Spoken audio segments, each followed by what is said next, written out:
Hello, everyone. Good morning, good evening, good afternoon, wherever you are. So, in today's video, we will be learning how to sew this particular asymmetric outfit. This is how it would look once we are completely done with the sewing. Let's just dive right into it. We are starting off with the back. And like I said, it is always great that you mark out your back, you write them down so that when you see the back, you know for sure this is the back. Okay, so that is it being done. If you have a paper stay, you can just apply that there. You know, these slanted cards are done in bias. You know, moment the slant comes in is in bias and it just kind of expands it when the sewing is being done. So when you use a paper stay, it just stabilizes it so that it just makes sure the measurement stays in place. Okay, so here we are doing overstitch on it to make sure that our lining would not be popping up and will be showing where it's supposed to be showing. So that's basically one of the reasons why we do this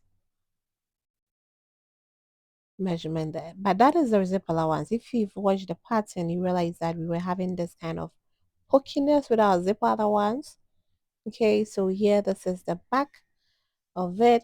After that is done, we will be doing our overstitch on that. Okay,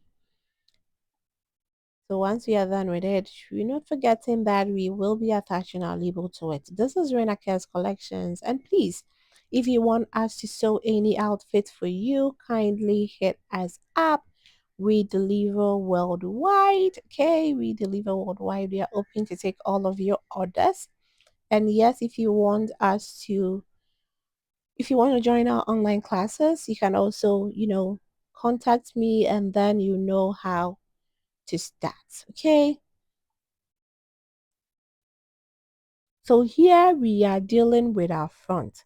You make sure that you align your darts for the front. The lining dart has to align together so as your fabric front. Okay. So with the lining, you would also have to add your paper stay just to help stabilize it as well. And then we'll be repeating the same process with that of the fabric. You make sure that the underparts start meeting, the length of the length of the fabric are also meeting as is expected to meet. So once that is ready, we will be attaching our other side to it. Okay, so you realize that we have three patterns for the front. So once that is ready, we will be attaching the third side to the other side. Make sure that you number them, okay? So that when you're attaching them, you would not mess them up. And once they are going to be curviness in it, it is always great that you give in your notches, okay? You do apply, you give out notches so that it lies flat and beautiful. You make sure that the darting are aligning with each other. If you have to pin it up, do pin it up so that it aligns with each other. You sew it together like so. After that is being done, you open it up and then you give up your over stitch. Okay, so that is the over stitch being done here. Notches are super important. So if you do not give out notches, it just affects the whole project. So it's important that you give out notches when you combine two fabrics. Okay, you just sew it. If there is any sew, you just make sure that you give out notches. So once that is done, we are already done sewing the back. So we align our fabric to our fabric and then our line to our lining. And then we make sure that where they are meeting, we pin it up to get the perfect flow and perfect measurement. Please, if you have any question, do not forget to leave it in the comment section. If I have to make a video explaining it, I will do so. If I have to text you, I will do that as well. So once that is done here, okay, I'm pinning it up so that it just becomes so faced on it. And then I'll fix that of the back, the other back. to it as well. The zip allowance has already been marked.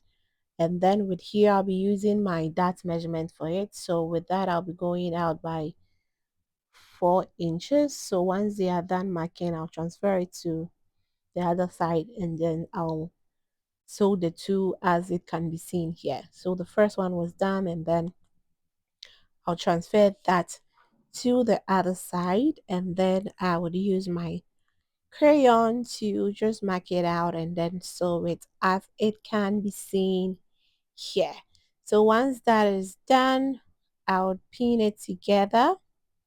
Please, if you have to go and iron it to let it lie flat and beautiful, kindly do so that it makes it beautiful.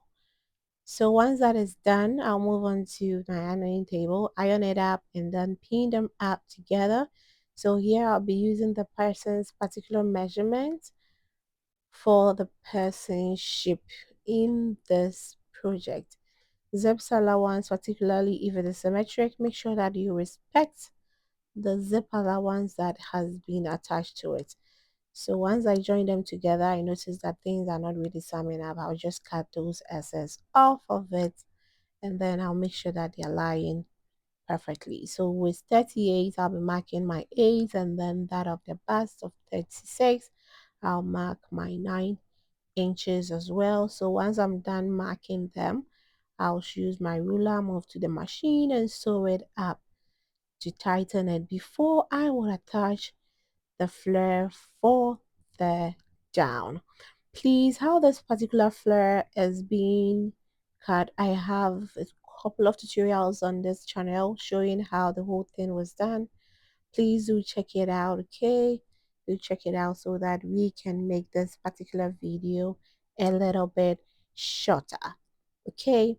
So once that is done, you make our false gathers attaching our skirt to the top, okay? So with the false gathers, you make sure that you find the midpoint of the whole project and then you find the midpoint of the skirt as well. So the top, you make sure that the midpoints are meeting.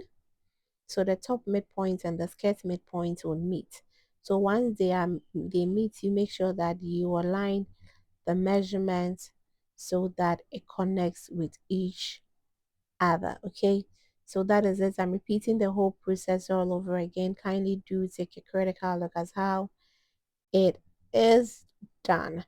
So once you get it, you make sure that you find the midpoint. You see the midpoint, add it to the midpoint, okay? So you get a midpoint in front of the dress and then you get a midpoint at the side seams as well, okay? So once you get the half, you get like quarter of the half as well. That is how it moves around. So once that is done, you fold them up as you sew. So while you are sewing, you will be folding them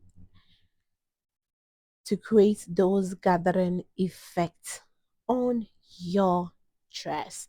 It saves quite a lot of time, but also it also demands a lot of practice to get the exact evenness one needs to get.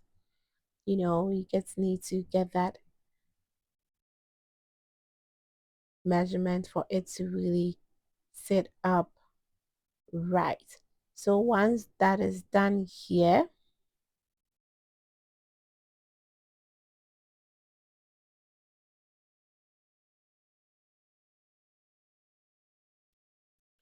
you gather it up till you get to the last section of the dress. So once the whole thing is done, this is how it would really look. Okay, this is how it really look. So after that has been done, we would move on to the attachment of our lining. So with the lining, you can decide to give it a bit pleats, like whatever you want to do with it. But you also have to make sure that the midpoints are meeting the midpoint that is expected to be. And then you give out your pleats in it as it is expected to be done, okay? So you repeat that process on from one end to the other end. Please, if this is your first time watching my video, I hope you're enjoying it. Do not forget to give it a thumbs up Do not forget to subscribe. Do not forget to comment if you have any question as well. So once that is done, you notice that we are done with our pleats, and that is how it's done. So once it's done, you install our zipper. You make sure that the 1 inch you've demarcated for your zipper should be exactly 1 inches, especially if it is asymmetric as it can be seen here. Okay, so you install our zipper, attach your zipper to it. Like so, you mark it out. If you have to mark out your 1 inch, in order for you to know for sure where the 1 inch is passing, it would be super, super great that you do that.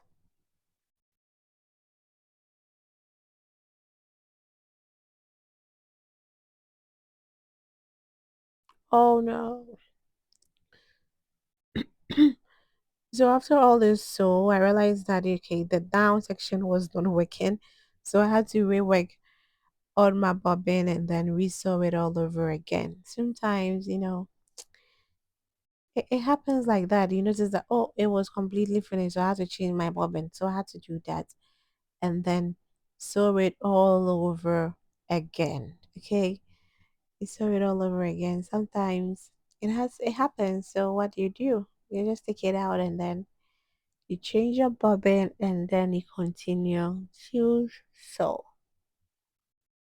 So once that sewing is being done, you make sure that you seal it from the down section till the length of the outfit. Okay. So once that is done, we will be moving to the machine. We will be moving to the table, sorry, to cut our hands. Okay, so our sleeve hands is a puffy sleeve. So I was using the whole 1 inch fabric for that particular one. So once that is done, I'm attaching it to the sleeve section, especially where the off shoulder is. So I'll attach it from one end to the other end. I'll leave in a bit of maybe like some 5 inches or so for this is where the shoulder is. Okay. So once I leave a bit of some inches up of it, I will just later on do the false gathers magic to do this false gather at the upper section. Okay.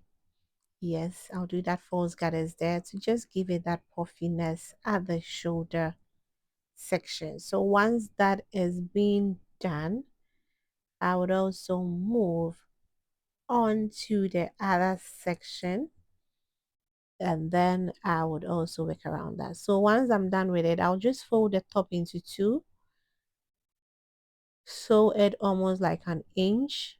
So once that is done, I would attach the armholes to the armholes, come join them together like so, and then I'll make sure that the armhole meeting is meeting where the other armhole, the hands and the full dress armhole are meeting together, and then I'll pin them together and then I'll sew them together as well.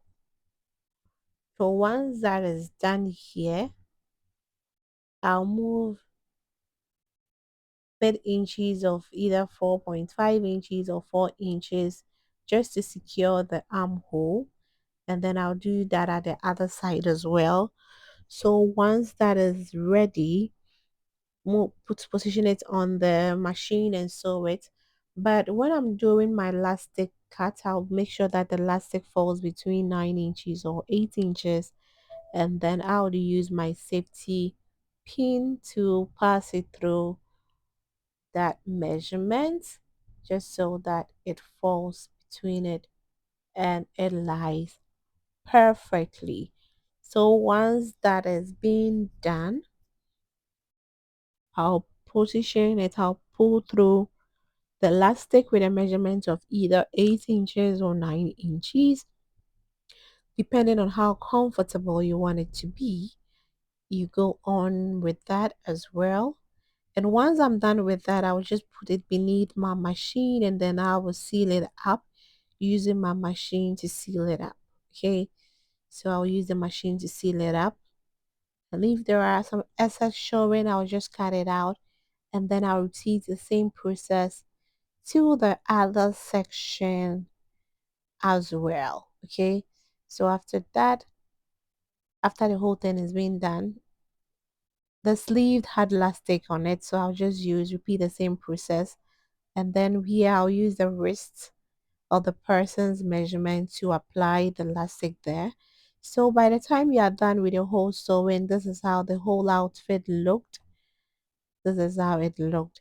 If you have any questions, do not forget to leave it in the comment section. But hey, do not forget to watch our next video.